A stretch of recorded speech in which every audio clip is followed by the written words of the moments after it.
इस कार्यक्रम के प्रायोजक हैं कृषि एवं किसान कल्याण मंत्रालय, भारत सरकार।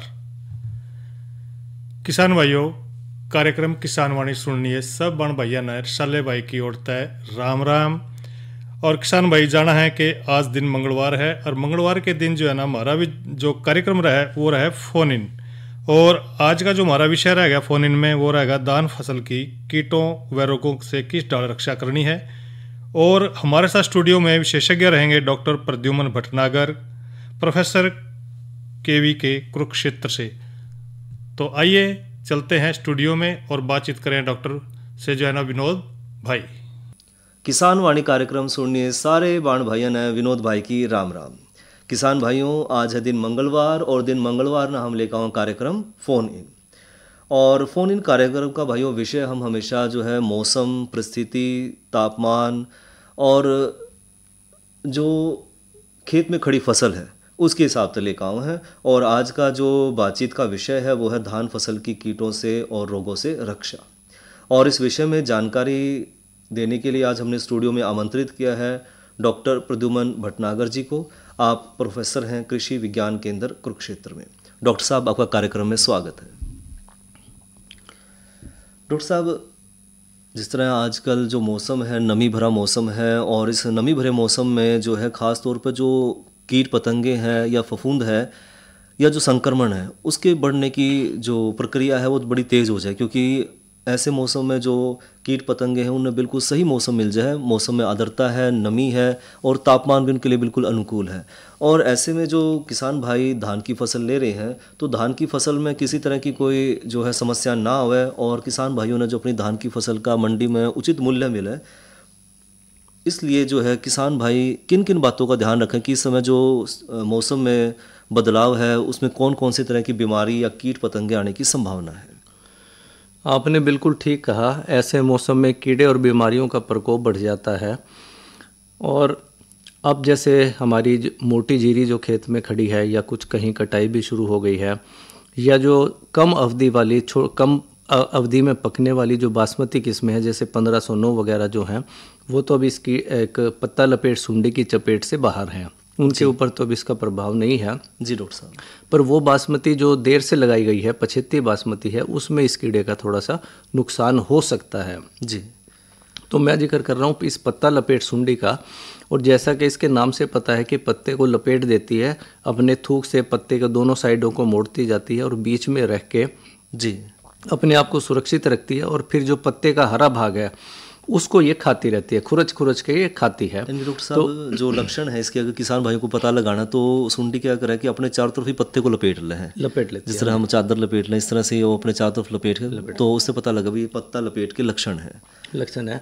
और थोड़े दिनों के बाद जो है ये इसमें जो आपको पीले पीले जहाँ से खुरच के खाती है वो पपड़ी सफ़ेद सी हो जाती है और ऐसा लगता है जैसे पत्ते के ऊपर धारियाँ सी पड़ी हुई हैं। ये तो इस कीड़े के मुख्य तौर पे लक्षण है।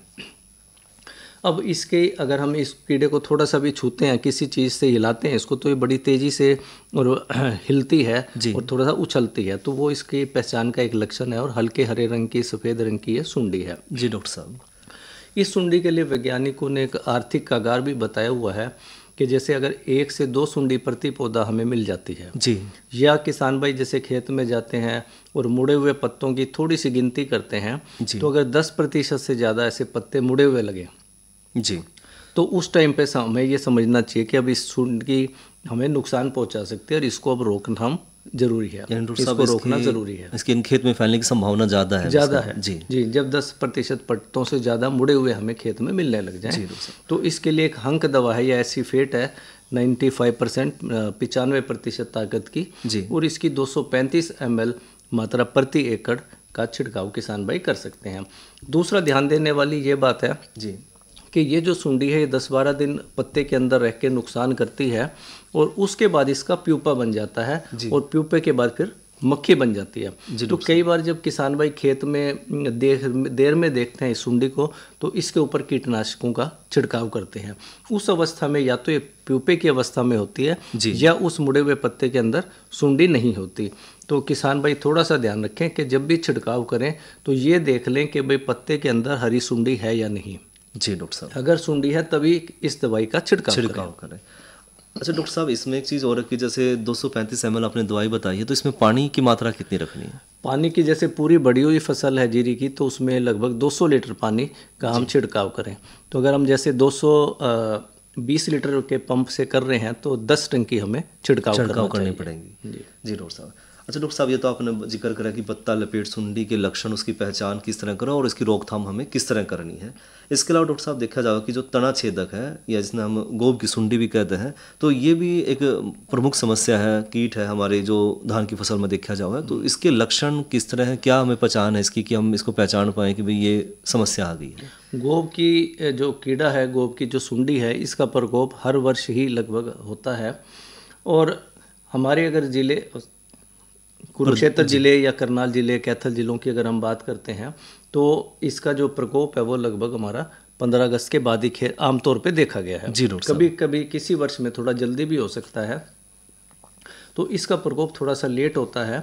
और ये जो सुंडी है, ये पौधे की गोब में सुराख कर लेती है, और सुराख करने से जो पौधे के ऊपर या जो गोब को जो पानी या खाना मिल रहा है वो ख़त्म हो जाता है, कट जाता है।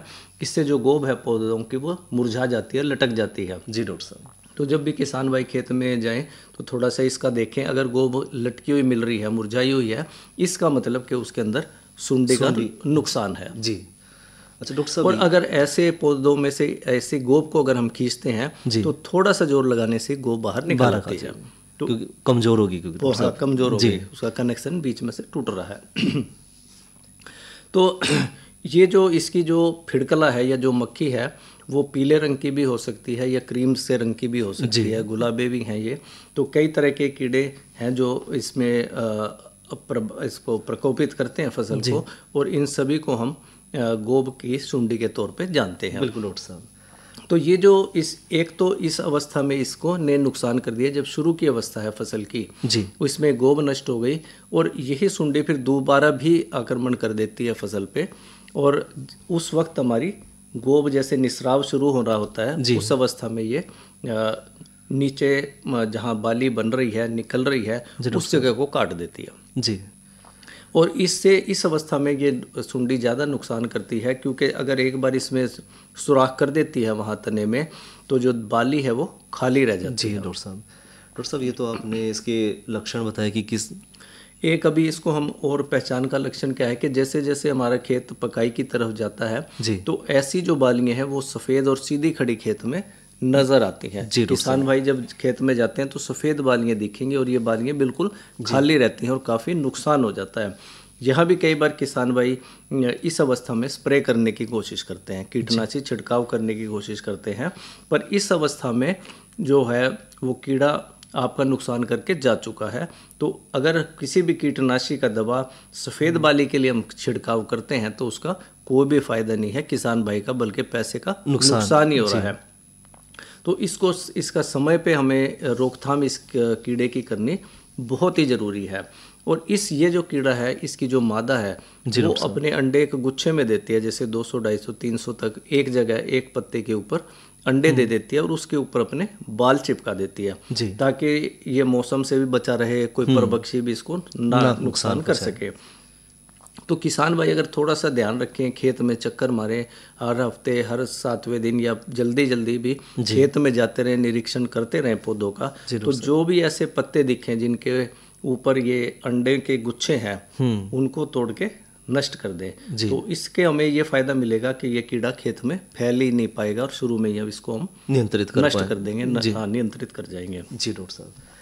अब दूसरे इसके जो अगर हम फिर भी कीट नियंत्रण की बात करें, किसी रसायन की बात करते हैं, तो उसके लिए एक हमारे पास बहुत ही अच्छा कीटनाशी है, फ्लूबेंडियमाइड या टकोमी के नाम से जो आ रहा है, और इसकी सिर्फ 50 ग्राम मात्रा प्रति एकड़ का आप खेत में छिड़काव कर सकते हैं। फ्लूबेंडियमाइड या टकोमी 50 ग्राम प्रति एकड़। और इसकी हमारी वैसे जैसे सिफारिश है वो 30 और 50 दिन के ऊपर कहा गया है। तो कई बार हमारे कुछ ज़िलों में ऐसा है कि इसका प्रकोप जैसे मैंने बताया लेट शुरू होता है, तो इसका 40 दिन पे भी हम छिड़काव कर सकते हैं। इसके अलावा हमारे पास जो कुछ पुरानी दवाइयाँ हैं, जैसे कार्टेप हाइड्रोक्लोराइड है, ये किसान भाई पहले भी इस्तेमाल करते रहे हैं, फिप्रोनिल, ये दोनों दवाइयाँ, इन दोनों में से किसी एक का भी इस्तेमाल कर सकते हैं। और ये दानेदार दवाइयाँ हैं, और इनकी मात्रा 7.5 किलोग्राम पर एकड़ रहेगी। जी डॉक्टर साहब, इसमें किसान भाइयों को ध्यान देने की ये बात है कि जिस टाइम खेत में पानी खड़ा हो उस टाइम इन दवाइयों का छिड़काव करें, या इन दानेदार दवाइयों का छिड़काव करने के बाद खेत में 2-3 दिन तक पानी खड़ा रखें, हल्का पानी जरूर खड़ा रखें ताकि ये दवा घुल जाए और पौधे तक पहुंच जाए। अच्छा डॉक्टर साहब, इसके अलावा कोई इसका समय भी है कि शाम के समय ही छिड़काव करना है या सुबह करना है या किसी भी समय कर सकते हैं? देखिए, आमतौर पे वैसे तो शाम के समय ही ठीक रहता है। 2 कारणों से, कई बार अब जैसे मौसम चल रहा है, सुबह थोड़ी धुंध भी होती है जी। तो अगर ऐसे में हम स्प्रे करते हैं तो फ़ायदा नहीं मिलता। फिर थोड़ा सा दोपहर के टाइम मधुमक्खियों की संख्या भी खेत में ज़्यादा हो जाती है। जी। तो थोड़ा सा उनका भी हमें बचाव करना है, क्योंकि वो भी हमारे मित्र हैं। जी डॉक्टर साहब। अच्छा डॉक्टर प्रद्युमन जी, एक और समस्या जो है धान की फसल में हम देखें वो हरा तेले की समस्या बहुत ही गंभीर है और हर वर्ष ये तेले की समस्या बढ़ती है। जैसे अभी आपने कहा था कि अगर मौसम नमी रहती है, बारिश हो रही है, लगातार पानी खड़ा है, तो ऐसे में तेले की समस्या ज़्यादा बढ़ जाती है। जी। तो तेले की जो, अगर मैं, वैसे तो सभी किसान भाई पहचानते हैं, पर अगर हम फिर भी बात करें तो ये तने पे बैठा रहता है और पानी की सतह के ऊपर से बैठ के वहाँ से रस चूसता रहता है। अगर हम खेत में जाते हैं तो ये तने के पीछे छुप जाता है हिल के। जी डॉक्टर साहब। तो इस तेले का जो संख्या है वो भी बहुत तेज़ी से बढ़ती है, और क्योंकि बहुत छोटा कीड़ा है इसलिए आमतौर पे कई बार किसान भाइयों की पहचान में या नज़र में नहीं आ पाता। और जब इसकी संख्या बढ़ जाती है उस टाइम हम इसको देख पाते हैं, और तब तक ये जो है पैचेस में नुकसान करता है, गोल की टुकड़ियों के अंदर फसल को सुखाने लग देता है। जी डॉक्टर साहब। तो इसीलिए जैसे मैंने कहा कि भाई हम खेत में जाएं, फसल का निरीक्षण करते रहें, ये बहुत ज़रूरी है। और अब समय ठीक बिल्कुल आ गया है कि हम वैसे तो हम कहते हैं भाई खेत में किसान भाई डेली जाए, रोज जाए, फिर भी नहीं जा सकते तो और तीसरे दिन जरूर जाए, अपनी जांच जरूर करें। हाँ, जांच जरूर करें। तो अगर इसका हम टाइम पे, समय पे रोकथाम कर लेते हैं तो इस कीड़े को हम रोक सकते हैं और इसके नुकसान से बच सकते हैं। जी डॉक्टर साहब। अब इसके अगर हम रोकथाम की बात करें तो इसके लिए हमारे पास बहुत अच्छी दवाइयाँ हैं। जैसे एक तो डाइनाइट्रोफ्यूरेन है, या ओशिन के नाम से जो मार्केट में आ रही है, और इसकी 80 ग्राम प्रति एकड़ का हम छिड़काव कर सकते हैं। जी डॉक्टर। दूसरी दवाई है पाईमेट्रोजिन या चेस के नाम से, और इस दवा का 120 ग्राम प्रति एकड़ के हिसाब से छिड़काव कर सकते हैं। मैं दोनों की मात्रा दोबारा बता रहा हूँ। ओशिन दवा 80 ग्राम और चेस दवा जो है 120 ग्राम प्रति एकड़ के हिसाब से छिड़काव हम कर सकते हैं। और डॉक्टर साहब, ये तो आपने जो जिक्र किया वो है कीड़े और जो कीट की समस्या है। इसके अलावा जो धान की फसल है उसमें हम कई तरह की बीमारियां भी देखे हैं। तो जिस तरह की नाड़ तोड़ या जिसमें हम ब्लास्ट के नाम से भी जाना है, तो ये जो समस्या जब धान की फसल में आवा तो इसके लक्षण क्या है, किसान की भाई किस तरह इसने पहचाना और किस तरह किसान भाई इसका नियंत्रण या बचाव करें? देखिए, ये ब्लास्ट या जो नाड़ तोड़ है या गांठ पे जो बीमारी आ जाती है जी, इसमें नाड़ तोड़ की बीमारी सबसे ज़्यादा नुकसान करती है। और हम अगर नाड़ तोड़ की बीमारी की बात करें तो जो हम बाली जहाँ से निकल रही है उसके निचले हिस्से पे काले धब्बे बन जाते हैं और ये अंदर की तरफ गुजरते हैं और बाली जो है हमारी सूख जाती है और ख़त्म हो जाती है। जी डॉक्टर साहब। तो ऐसे में हमारा नुकसान जीरी की फसल में बहुत ज़्यादा हो जाता है। तो नाड़ तोड़ आमतौर पे ये बासमती में समस्या आती है, तो इसमें ये बीमारी ना आए उसके लिए पहले तो हमें ये ध्यान रखना पड़ेगा कि निसराव के समय पे सोका ना लगने दें, खेत में हल्का पानी खड़ा रखें और अच्छी जो हमारी किस्में हैं उन्हीं का खेत में उनकी काश्त करें। और जहाँ तक अगर बीमारी आ गई है, उसके लक्षण आ गए हैं, तो उसके लिए एक दवा है फ्यूजी-1 या आइसोप्रोथायोलेन। फ्यूजी-1 के नाम से दवा है, इसका 300 मिलीलीटर हम खेत में छिड़काव कर सकते हैं। और इसके अलावा डॉक्टर साहब, आपने ये नाड़ तोड़ का तो जिक्र किया आपने डॉक्टर साहब, लेकिन एक और समस्या जो है हम देखें वो है शीत ब्लाइट। ये बहुत गंभीर समस्या है ये। और ये शीत ब्लाइट की अगर मैं पहचान बताऊं किसान भाइयों को, तो जो शीत है, जो तना है, उसके ऊपर धब्बे बनते हैं और इन धब्बों का रंग जो है राख जैसा होता है। जी डॉक्टर। और इनके जो बाहर है वो गहरा भूरा धब्बे बनते हैं, बाहर भूरा रंग और अंदर राख जैसा रंग। जी। धीरे धीरे ये जो धब्बे हैं ये बढ़ जाते हैं और आपस में मिल जाते हैं और दूर से देखने पे ऐसा लगता है जैसे सांप की केचुली सी है। जी डॉक्टर साहब। ऐसे अवस्था में इसका नुकसान बढ़ता जाता है और जो बालियों में जो दाने हैं वो भी खाली रह जाते हैं और अगर बहुत तेज़ी से ये समस्या बढ़ती है, अगर हम फिर भी ध्यान नहीं देते तो हमें किसान भाई को काफ़ी ज़्यादा नुकसान इसका हो सकता है। तो ये शीत ब्लाइट की बीमारी है। शीत ब्लाइट की बीमारी आमतौर पे ये देखा गया है कि खेत में कोनों से शुरू होती है, या अगर डोल पे दूब है तो भी इसकी समस्या बढ़ जाती है। तो किसान भाइयों से अनुरोध है कि अपने जो खेत की डोल है वो साफ रखें, और अगर उस पर कोई खरपतवार नाशी से इसको दूब को ख़त्म कर रहे हैं तो हुड का प्रयोग करें ताकि फसल पे किसी तरह का बुरा प्रभाव ना पड़ सके। जी, तो ये दो तो हमारी सावधानियां हैं। इसके बाद भी अगर जैसे ही हम इस बीमारी को देखते हैं खेत में, तो हमें तुरंत ही इस दवा को रोकथाम करने के हमें उपाय अपनाने चाहिए। इसके लिए हमारे पास कुछ बहुत ही अच्छी दवाएं हैं, जैसे कि पहले जो किसान भाई करते रहे हैं कि एक शीतमार दवा है या वैलिडामाइसिन है 450 ml प्रति एकड़, या लस्टर दवा है उसका 400 ml प्रति एकड़ का छिड़काव कर सकते हैं। दो दवाइयाँ मैंने ये बताई, और दो दवाई हमारे पास और हैं जिनका नाम है हेक्साकोनाजोल या एपिक। जी डॉक्टर साहब, ये दवा सिर्फ 27 ग्राम पड़ेगी प्रति एकड़ के हिसाब से। और चौथी दवा है जिसको मैं इग्लेयर के नाम से आपको बता रहा हूँ। इसमें जो साल्ट है, जो हमारा कीटनाशी है, वो थायाफ्लूजामाइड है या इग्लेयर दवा, इसकी 150 ml प्रति एकड़ के हिसाब से किसान भाई खेत में छिड़काव कर सकते हैं। और जैसे अभी पहले बताया था कि पानी की मात्रा जो है वो 200 लीटर प्रति एकड़ जरूर रखें। जी डॉक्टर साहब, ये तो जो शीत ब्लाइट से बचाव किस तरह किसान भाई करें उसके बारे में आपने जिक्र किया, लेकिन इसके अलावा एक और जो है तना गलन की जो समस्या है वो भी हम देखा है खास तौर पर बड़ी समस्या है। और तना गलन की जो समस्या है वो तना गलन की समस्या में इसके लक्षण, क्योंकि नाम से पता लग रहा है तना गलन, तो इसका हम बचाव किस तरह करें डॉक्टर साहब? देखिए, दो तरह की इसमें बीमारियां, एक तो शीत रोट के नाम से हम जान रहे हैं, दूसरा तना गलन की है।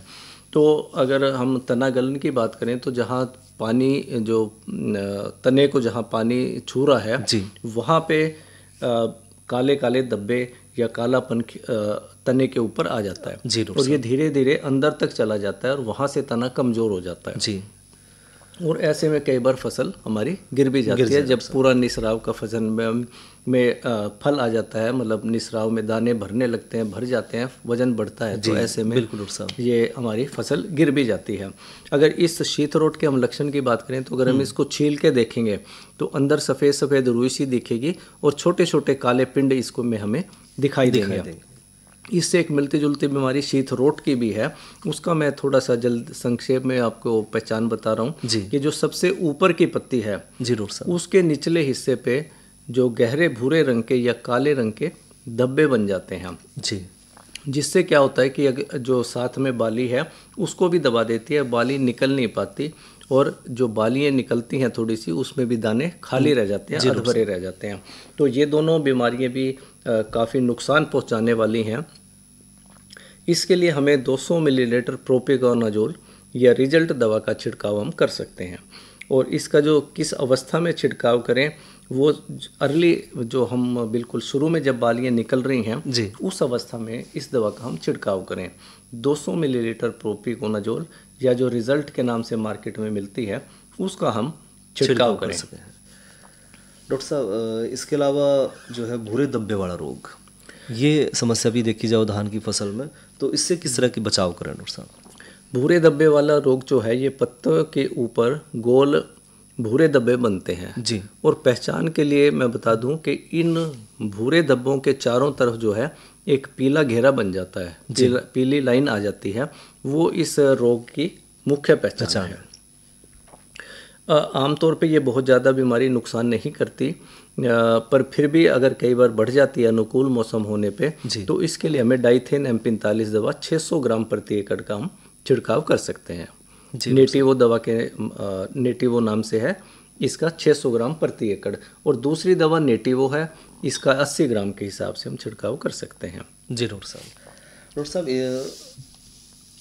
इसके अलावा डॉक्टर साहब एक और है जो हम देखा है कि आभासी कंडवा, ये भी एक समस्या है जो धान की फसल में हम देखा है, तो या इसने हल्दी गांठ रोग के नाम से भी जाना है, तो ये जो समस्या है उसका निदान किस तरह किसान भाई करें?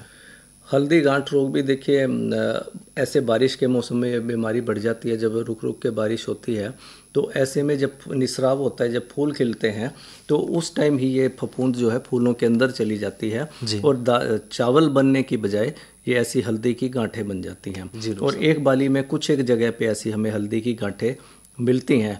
तो इसलिए जब भी कभी ऐसा मौसम हो जैसे अभी भी चल रहा है, तो ऐसे समय में हमें कॉपर ऑक्सीक्लोराइड दवा 500 ग्राम प्रति एकड़ का छिड़काव कर दें जी। जबकि 50% के लगभग बाली निकल रही हों। आधे खेत में जब तक बालियां हमें जब दिख जाए, उस अवस्था में हम कॉपर ऑक्सीक्लोराइड दवा का छिड़काव करें। डॉक्टर प्रद्युमन जी, इसके अलावा एक और जो समस्या है वो है बदरंगी दाने, कि दाने जो है वो रंग बदल जाए उनका, तो ये समस्या का समाधान? बारिश के मौसम में एक ये भी गंभीर समस्या है। हम आमतौर पे देखते हैं कि जब दाने हमारे दूध या बन जाता है और पकाई की तरफ होते हैं, उस टाइम पे बालियों के ऊपर भूरे या लाल रंग के धब्बे बन जाते हैं। जी डॉक्टर साहब। धीरे धीरे ये धब्बे अंदर तक भी चले जाते हैं और दानों को भी खराब करते हैं जी। और मार्केट में इसका ऐसी जीरी का रेट बहुत कम हो जाता है। बिल्कुल डॉक्टर साहब। एक ये बहुत बड़ा नुकसान किसान भाई को हो जाता है। तो इसके लिए जैसे मैंने अभी एक बताई थी कि तना गलन की बीमारी के लिए, शीत रोट के लिए बीमारी के लिए मैंने दवा बताई थी, प्रोपिकोनाजोल या रिजल्ट दवा। उसी दवा का इस ग्रेन डिस्कलरेशन या बदरंगे दानों को रोकने के लिए भी किसान भाई इसी दवा का छिड़काव करें, और इसका छिड़काव भी 50% निसराव की अवस्था में करें। प्रोपिकोनाजोल या रिजल्ट दवा, एक ही दवा के दोनों नाम है। जी डॉक्टर साहब, इसका छिड़काव करें। जी डॉक्टर साहब, इसके अलावा जो है किसान भाई को अपनी फसल की अच्छी पैदावार लेनी है, मंडी में उसने अच्छा रेट मिल जाए और किसान भाई का जो खर्चा है वो कम से कम हो जाए, तो उसके लिए आप चलते चलते किसान भाइयों को क्या सुझाव दोगे कि किस तरह वो अपनी अब जो इस अवस्था में सितंबर के महीने में अपनी धान की फसल की देखभाल करें? देखिए, सबसे पहले तो किसान भाइयों से अनुरोध है कि जब कीड़ा या बीमारी खेत में दिखे उसी अवस्था में छिड़काव करें। दूसरा, आमतौर पे ये देखा गया है कि जो दवाई की मात्रा हम बताते हैं या विश्वविद्यालय जो सिफारिश करता है, वो मात्रा किसान भाई ना करके उसकी बहुत ज़्यादा मात्रा बढ़ा देते हैं जी। और आमतौर पे कई सारी दवाइयाँ भी खेत में मिला के छिड़काव करते हैं, जैसे 3, 4, 5 दवाई तक भी आपस में मिला देते हैं। तो ऐसे में कई बार दवा का उल्टा प्रभाव भी पड़ जाता है और कई बार नुकसान भी हो सकता है। डॉक्टर साहब, किसान भाई, हाँ, कि किसान भाई कई बार आप खुद एक्सपेरिमेंट करने लग जाए कि भाई ये इस कई सारी बीमारियों को एक साथ निपटाएं। वो तजर्बे ना करें किसान भाई। और हमारे पास अब लगभग सभी कीड़े और बीमारियों की सटीक दवाएं हैं और सभी की हम रोकथाम कर सकते हैं।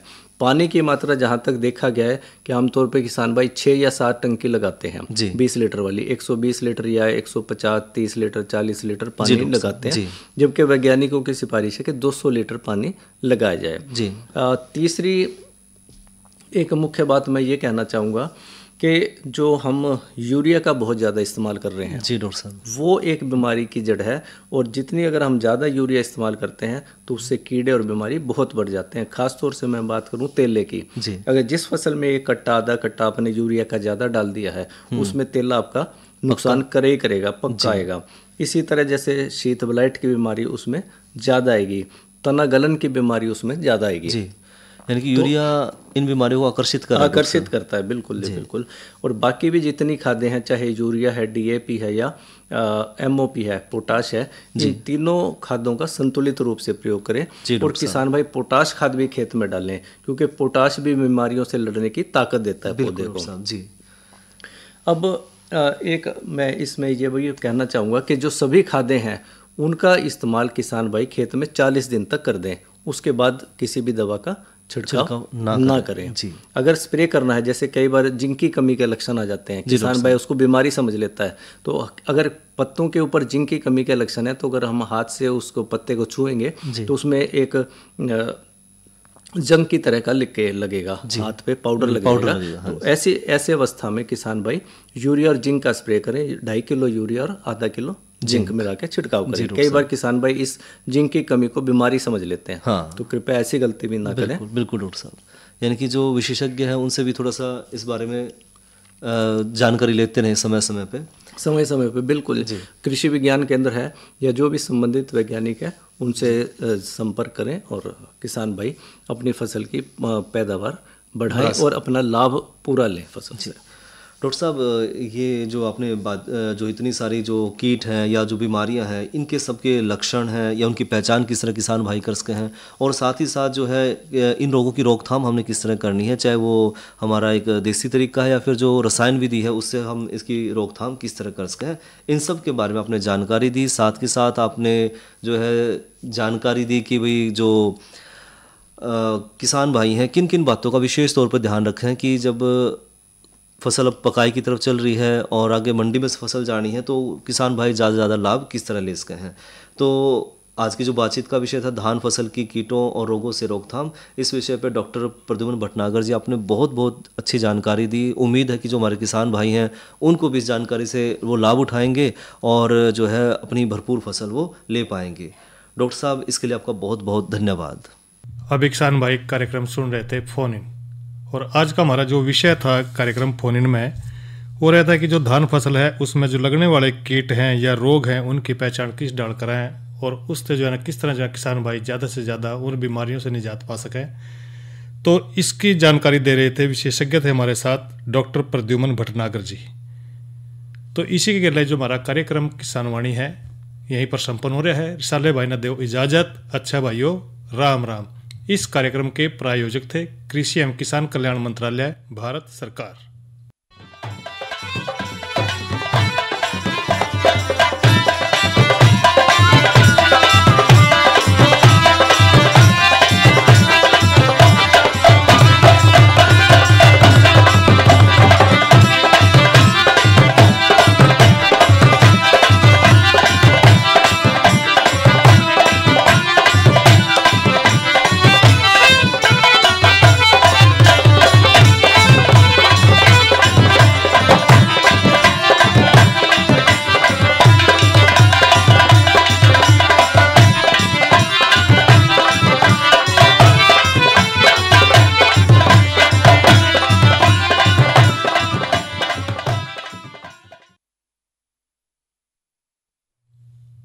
अभी किसान भाई सुन रहे थे कार्यक्रम किसान वाणी।